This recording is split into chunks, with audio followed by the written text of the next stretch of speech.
Hello friends, welcome to ISS platform. आज हम पढ़ने जा रहे हैं lecture number 45 of Indian polity. जैसे कि मैंने आपसे बोल के रखा है कि मैं आपको पूरी इंडियन पॉलिटी करा रहा हूँ in the form of MCQ, जिसके ऑलरेडी 44 लेक्चर हो चुके हैं। What I means, polity ending पर है। देख लीजिए अब ये 44 लेक्चर कैसे मिलेंगे, इस वीडियो के डिस्क्रिप्शन में जाओगे, सारे वीडियो की लिंक दी हुई है, देख लीजिए, आपकी इंडियन पॉलिटी स्ट्रांग हो जाएगी। आज हम पढ़ेंगे lecture number 45 of Indian polity related to important commission. क्या है इम्पोर्टेंट कमीशन? जितने भी हैं ये बड़ा पार्ट है, बट इसी को ध्यान में रखते हुए मैंने इनको दो पार्ट में डिवाइड कर रखा है। आज है संडे जो कि फर्स्ट पार्ट आया है, नेक्स्ट आएगा वेडनेसडे को जो सेकंड पार्ट आएगा, तो आपके कमीशन भी कंप्लीट हो जाएंगे। देखते हैं, देखो ये वीडियो वीक में 2 दिन आता है। कब? वेडनेसडे एंड संडे, और दिन में 3 बजे। याद रखना, वेडनेसडे और संडे को बिल्कुल काम छोड़ दीजिए, दिन में 3 बजे बैठ जाइए, वीडियो का इंतजार करिए। वैसे ही नोटिफिकेशन आएगा, बेल आइकन अगर प्रेस करोगे तो आपको इजीली नोटिफिकेशन मिल जाएगा। देख लीजिए, आपकी इंडियन पॉलिटी स्ट्रॉन्ग आएगी। चलते हैं, वीडियो स्टार्ट करते हैं। Establishment of Lokpal and Lokayukta in India was recommended by. देखो ये पूछ रहा है कि बताइए किसने रिकमेंड किया था कि हमारे इंडिया में लोकपाल और लोकायुक्त होना चाहिए। तो ये रिकमेंड किया था एआरसी रिपोर्ट ने। कौन सा? एडमिनिस्ट्रेटिव रिफॉर्म कमीशन ने। अब ये सेटअप कब हुआ था? ये हुआ था 1966 में। क्या है? फर्स्ट एआरसी कब सेटअप हुआ था? 1966 में। और इसके चेयरमैन भी याद रखना, चेयरमैन उस टाइम थे मोरारजी देसाई। बट 1967 में इन्होंने रिजाइन कर दिया था। वीकेंड से दूसरे चेयरमैन बन गए थे जिनका नाम है के हनुमान्तिया। क्लियर? याद रखोगे, वेरी वेरी इंपॉर्टेंट। एआरसी जो फर्स्ट एआरसी थी उसी ने रिकमेंडेशन दिया था कि इंडिया के अंदर लोकपाल और लोकायुक्त होना चाहिए, जो कि 1966 में सेटअप हुई थी। 1967 में मोरारजी देसाई पहले चेयरमैन थे, उसके बाद 1967 में के हनुमंताई बन गए, और इसका टेन्योर था 1970 तक। कब तक? 1970 तक। चलते हैं, इंडियन मॉडल ऑफ ओम्बुड्समैन। देखो ओम्बुड्समैन क्या होता है? जैसे आप जानिए, आपके संग कुछ भी फ्रॉड होता है, मानिए बैंक से रिलेटेड फ्रॉड होता है, या फिर आपके साथ करप्शन हो जाता है, कोई ऑफिसर आपसे पैसे मांगता है, तो आप रिपोर्ट करने कहाँ जाओगे? तो उसके लिए जो आपकी रिपोर्ट है, आपकी प्रॉब्लम है, उसका रिजोल्यूशन करने के लिए गवर्नमेंट ओम्बुड्समैन सेटअप करती है। अब ये ओम्बुड्समैन एक टर्मिनोलॉजी है जिसको डिफरेंट डिफरेंट नाम से दिया जाता है। जैसे आप सबसे पहले जानिए कि ये कहाँ पर सेटअप हुआ था। सबसे पहले 1809 में सबसे पहले ओम्बुड्समैन सूडान कंट्री में सेटअप हुआ था। कहाँ पर? सूडान में। और ये ओम्बुड्समैन बोला जाता है कि इसका ओरिजिन स्कैंडिनेवियन कंट्री से ही है। कहाँ से है? स्कैंडिनेवियन कंट्री से है। अब स्कैंडिनेवियन कंट्री कौन सी है सर, ये भी बता दीजिए। तो देखो, स्कैंडिनेवियन कंट्री 3 कंट्री कही जाती हैं, जैसे सूडान, नॉर्वे और डेनमार्क। ये 3 कंट्रियां स्कैंडिनेवियन कंट्री है। तो यहाँ पर ओम्बुड्समैन यहीं से आया था, और हमारे इंडिया में ओम्बुड्समैन को बोला जाता है Lokpal. The first Lokpal bill was presented in the parliament. ये पूछ रहा है कि बताइए पहला लोकपाल बिल पार्लियामेंट में कब पास हुआ था? तो ये पास हुआ था 1968 में, पहले पास हुआ था, और 1968 से लोकसभा से पास हो गया था। बट जैसे ही ये राज्यसभा पे गया तो लोकसभा डिसॉल्व हो गई थी। लोकसभा डिसॉल्व हो गई थी, जो कि 4th लोकसभा थी, और ये बिल भी लैप्स हो गया। इसलिए हमारे इंडिया में अगर ओम्बुड्समैन उसी टाइम सेटअप हो जाता तो हमारे इंडिया में करप्शन नहीं होता, इवन करप्शन पर रोक हो जाती। बट क्या हुआ कि लोकसभा का समय खराब था, लोकसभा लैप्स वीकेंड से डिसॉल्व हो गई और बिल भी लैप्स हो गया।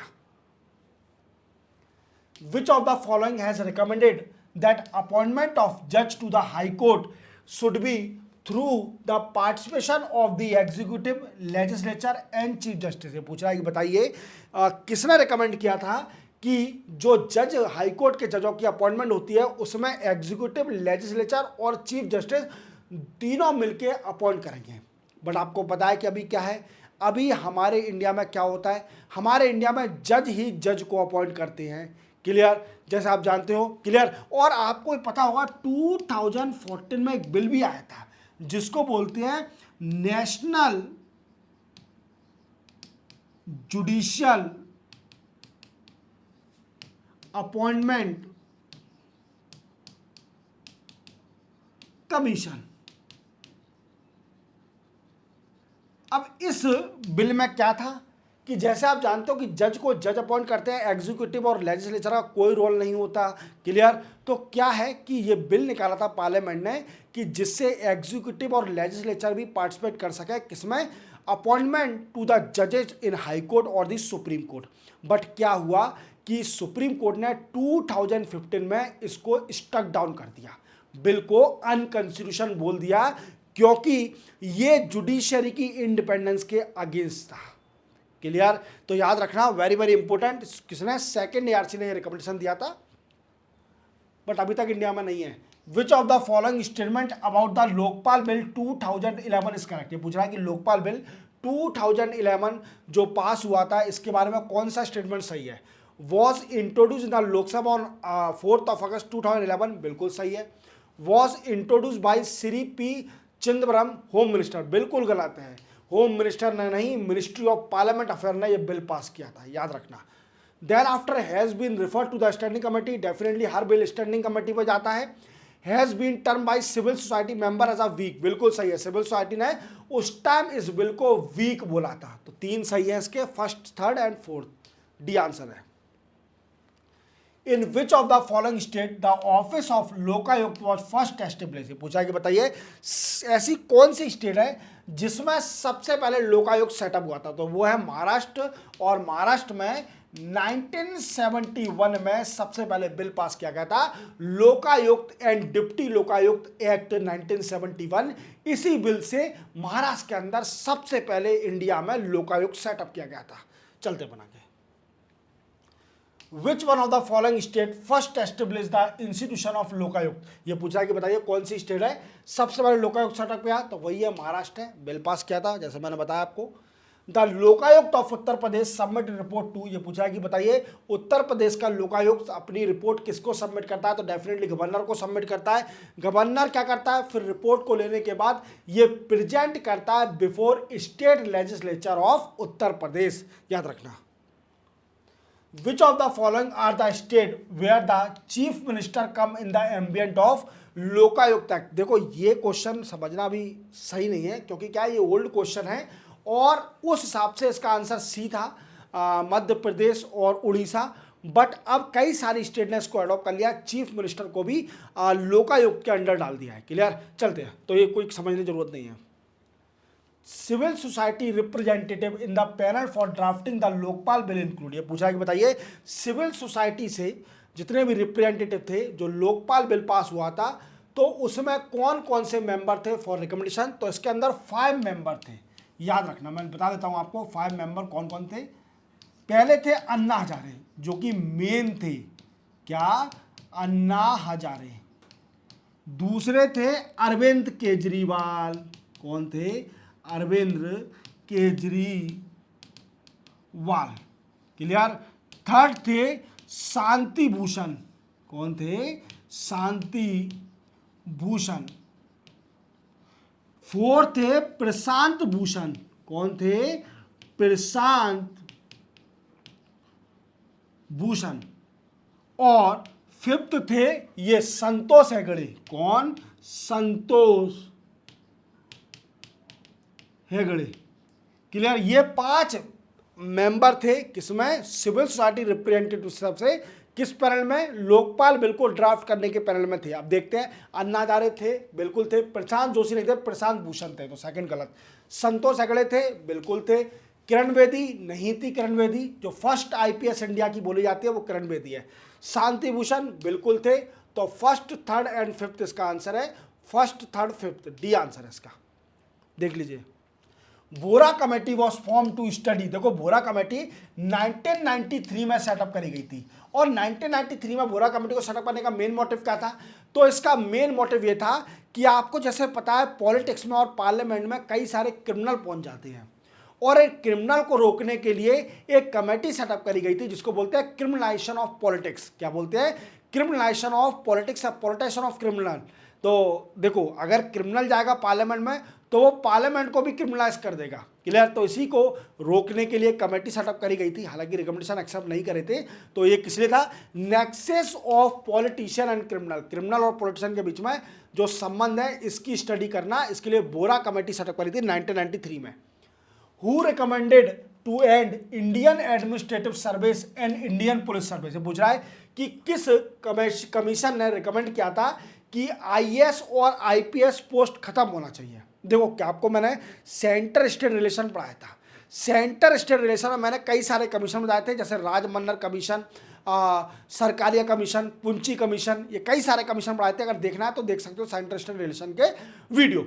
अब क्या है कि एक कमीशन ऐसा था, कई सारी स्टेट बड़े परेशान हो गई थी। क्या था कि हमारे इंडिया में आप जानते हो कि क्वाजी फेडरलिज्म है, प्रॉपर फेडरलिज्म नहीं है।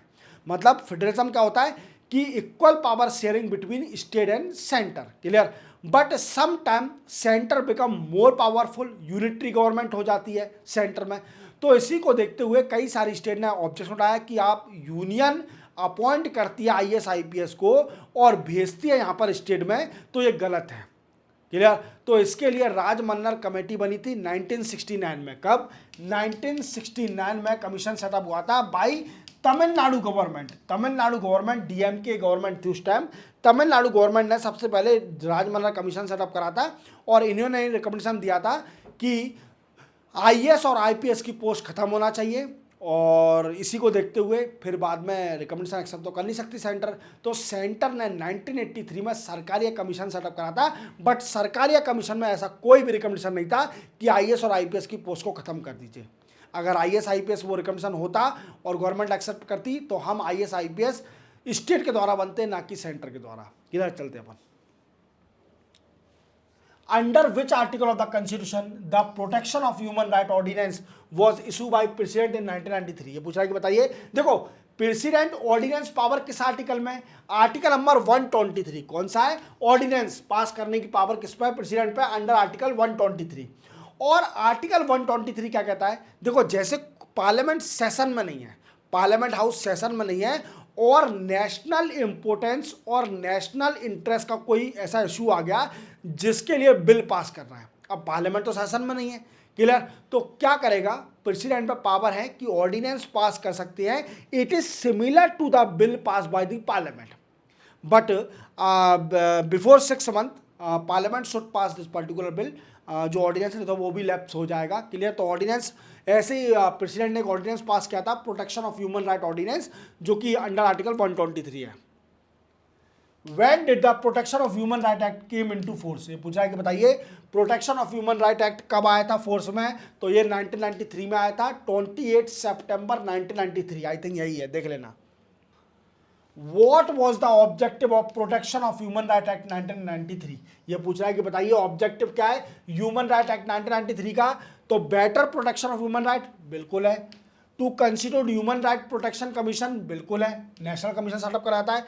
To constitute human right protection commission, दो बार हो गया क्या? Clear? All of the above है।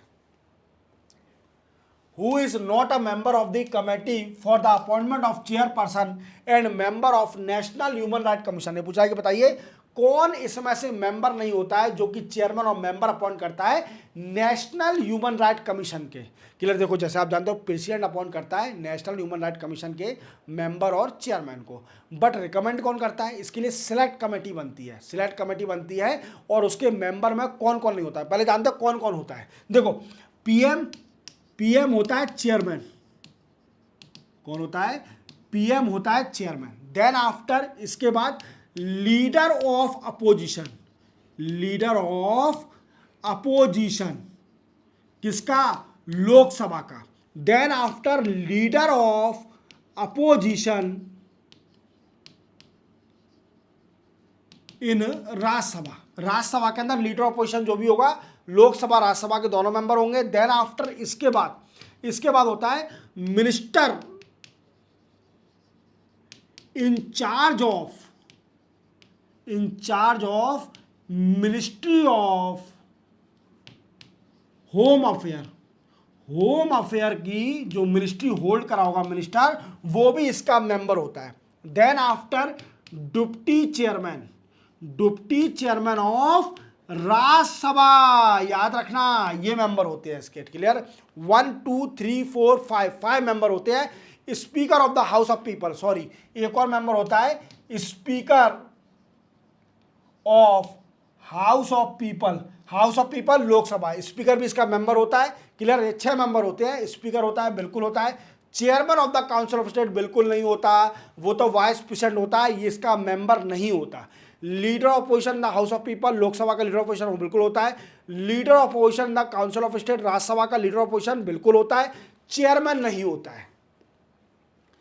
Consider the following statement regarding the national human right commission of India, ये पूछा है कि बताइए national human right commission of India के कौन सा स्टेटमेंट सही है।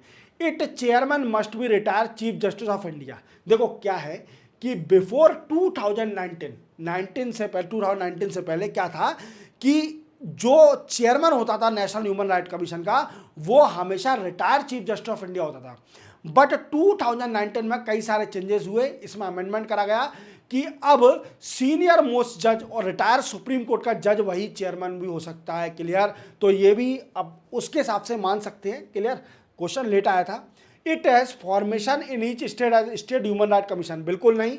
देखो बिल्कुल राइट है कि state human right commission setup होता है, बट ऐसा नहीं है कि national human right commission setup करता है, क्लियर। तो ये इंडिपेंडेंट है, गलत है। तो फर्स्ट सही है, उस हिसाब से मानेंगे तो। It power are only recommendatory in nature, बिल्कुल सही है। इसकी पावर जो है रिकमेंड करेगा, रिकमेंड कर सकता है, बाउंडेशन नहीं है गवर्नमेंट पे कि इसके रिकमेंडेशन एक्सेप्ट करे कि नहीं करे, clear. Then after it is mandatory to appoint a women as member of the commission, बिल्कुल सही है, क्योंकि आप जैसे जानते हो national women commission main part होता है नेशनल ह्यूमन राइट कमीशन का। तो इसका आंसर क्या होगा, first third fourth according to before 2019, clear. अगर 2019 के क्वेश्चन आता है तो इसका आंसर सिर्फ ओनली थर्ड एंड फोर्थ होगा, क्लियर। चलते हैं। In which section of the human right protection act 1993 is a public servant defined, public servant define कहां करा है, किस आर्टिकल में, तो सेक्शन 2M में करा है, आर्टिकल नहीं सेक्शन में, सेक्शन 2 क्लॉज M में। और पब्लिक सर्वेंट वही है जो आईपीसी में दिया है। The tenure of the chairman of national human right commission, देखो मेरे में देखा जाए तो 2019 से पहले इसकी टेनर था 5 year till 70 year, clear. 5 year तक इसका टेनर रहेगा और टिल 70 ईयर कंप्लीट हो जाएगा, तो कितने साल भी हो वो कंप्लीट हो जाएगा, क्लियर। बट 2019 में इसका अमेंडमेंट हुआ और टेनर कम कर दिया, 3 ईयर टिल 70 ईयर एज तक 3 साल का टेनर रहेगा, याद रखना, वेरी वेरी इंपॉर्टेंट। तो 3 ईयर है इसका आंसर। इसी के साथ आपके इंपोर्टेंट कमीशन का फर्स्ट पार्ट मैंने कंप्लीट करा दिया। अब मैं आपको वेडनेसडे को मिलूंगा सेकंड पार्ट के साथ, जो कि आपके इंपोर्टेंट कमीशन जितने भी हैं वो कंप्लीट हो जाएंगे। इवन आपका एक भी क्वेश्चन मिस नहीं होगा। 3-4 लेक्चर और बचे हैं, पूरी इंडियन पॉलिटी आपकी मैंने खत्म करा दी है। That's a good thing for you. देख लीजिए, इंडियन पॉलिटी स्ट्रांग हो जाएगी। मिलते हैं हम नेक्स्ट लेक्चर में, तब तक के लिए जय हिंद।